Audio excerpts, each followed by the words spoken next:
قرآن مجید میں اللہ مختلف مقامات پر مختلف چیزوں کی قسم اٹھاتا ہے۔ اللہ تعالیٰ ان چیزوں کی قسم اٹھانے کی کیا ضرورت ہے؟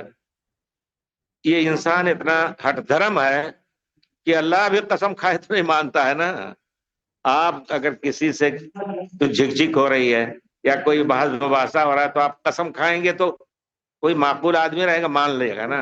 قاضی کے یہاں بھی اگر کوئی اور اس کے پاس مدعا جو دعویدار ہے، دعویٰ کرنے والا ہے، اس کے پاس کوئی گواہ نہیں ہے تو جس کے اوپر دعویٰ کیا ہے اس سے قسم لیا جائے گا، قسم لے کر کے چھٹکارا، یعنی یہ اس چیز اس کی تصدیق ہو رہی ہے۔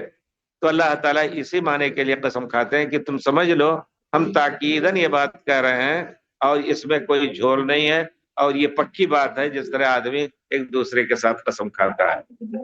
اللہ سچے ہیں، قسم نہ کھائیں تب بھی، لیکن یہ انسان اتنا جاہل ہے کہ اللہ ہزار سچ بات کہے وہ نہیں مانتا ہے، قسم بھی کہے تب بھی نہیں مانتا ہے۔